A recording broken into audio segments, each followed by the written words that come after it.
Hey guys, today I have a plethora of guns to show you right down the street, so come on with me.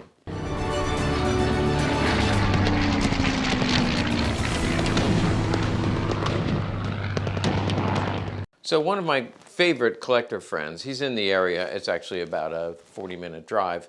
We've been to his house before, and if you remember, he is very eclectic along with the plethora. So you learn new vocabulary words when you watch this channel. Very educational, no extra charge, but a very eclectic collector. So he recently invited me for lunch, and I said, hey, I'll bring Kurt and a camera, and we'll take a look at some of your rarer pieces. So I thought I'd take you along. Come on with me. We're going to go into his man cave. Okay, I'm at the home of a collector, and unfortunately, none of this is coming home with me. But there's just some real quick guns I wanted to show you. This is one of them. This is a Krieghoff. You can see that here, and you can see 36 date. But what you'll notice, look how red that is. People ask me all the time, if you ever get a plum color, man, oh man, there's a bunch of you that would like to get this. Check that out. Let's check the front strap and the back strap, and then the other side. Notice a different color here and here. Just a beautiful plum color Krieghoff from 1936. Here's another one-of-a-kind gun. Actually, I think I've seen two. KPK. Now, this is a late war prototype. Basically, it came out of the need for, here's a typical, look at the back end of the typical PPK as compared to this. So it's not a PPK, it's a KPK. Now, the idea was that this, for tankers or for pilots, could get caught when getting in and out of close quarters. Sometimes it would hook onto that.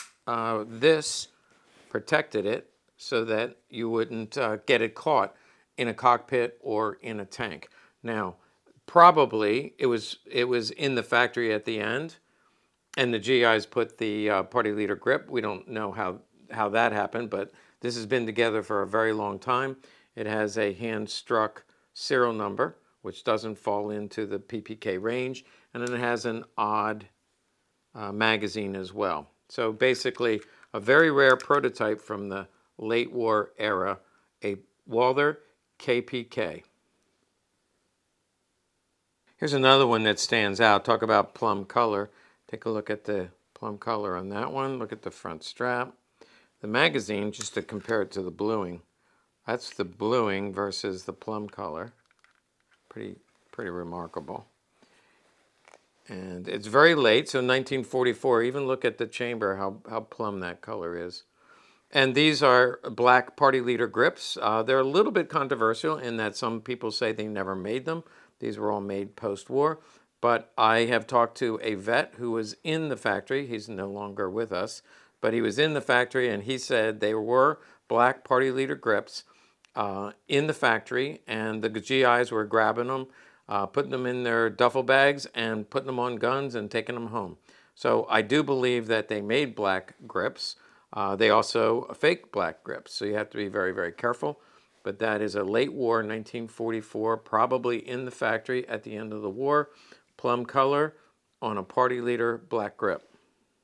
Okay, Kurt's working as my photographer today, came on this road trip with me, and Kurt likes this one the best, so I'm doing this one for Kurt. This is Doral. You see how it's aluminum frame, Doral aluminum. It's kind of a plum finish as well. You can see the separation where the stainless steel on the barrel meets the aluminum frame. So this is kind of a mystery gun because there's no push button. You can see here that the mag release is usually a push button, but this one has no push button. Instead, it has the bottom release magazine. So bottom release, some of you are saying, aha, it has to be 9mm. It's not, 7.65. So if you're wondering about this mystery gun, let's solve the mystery. This serial number means that it was a PDM overrun. So there was a contract, the PDM contract was for 7.65. It was for the Munich police. For some reason, they liked the Doral frame, I guess because it was lighter. But they also they preferred the bottom release magazine. And if we pull this out, one thing about the bottom release magazine, there's no need for a notch. I'll show you what I mean. See here, that notch holds it into place. When you go up here, it hits this button and it clicks. That little button needs a notch. But on the bottom release, there's no notch. Notch, no notch. That makes this magazine very rare. A lot of you are looking for it and you're saying how much? Not for sale. Sorry about that. But I did want to show it to you. Bottom release, aluminum frame, 7.65, PDM overrun. Very rare gun.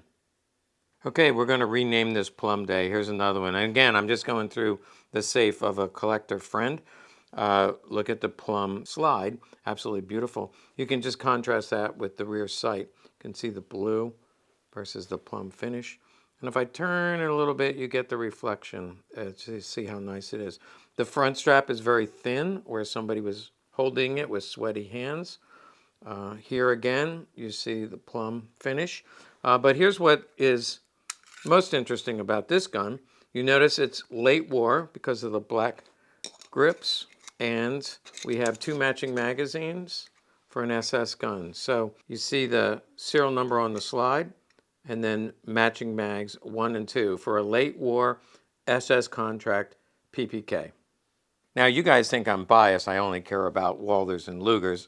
Might be true. But here's some Colts for you Colt collectors. I also love the 1911, and these are 2 1905s in incredible condition. This one's a little bit earlier, and you'll notice the hammer difference, different style hammer versus the hammer that you're more used to. You see the Stallion logo in a circle. That's the early logo.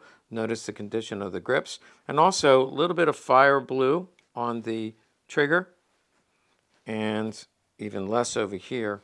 If you look at the front straps, just look how that shines. And then the other side of the gun. Both in all original condition, absolutely beautiful, very desirable 1905 Colts, predecessor to the 1911, which obviously made history. Okay, now I'm really out of my wheelhouse. I am not an antique Colt collector. Don't know much about these, but these are documented in Kopek's book. I'm told that that's the Bible for those people who collect these. Military issues went to the 7th Cavalry. Now, what's interesting about both of these guns, first of all, they are all matching. The action is good on them. Very worn. But look at the differences. This one came out of Canada because reportedly it was a battlefield pickup by the Sioux Indians. They then fled to get away from the U.S. Army. They fled to Canada. This was altered. You'll notice that the ejector rod was removed. Also, they shortened the barrel and changed the sight. It still works, 45 caliber, by the way. Also, you'll notice here the U.S. right side up, and on this one, and this has been documented. A few of them had a U.S. marking upside down, kind of like a factory error. Now I'll just show you the action on this. It works great. Issued to the 7th Cavalry and reportedly used in the Battle of Little Bighorn. Hey, thanks for coming along. Bear in mind, none of those items belong to a legacy, which means they're not going to be for sale on our website. That was just for your viewing pleasure.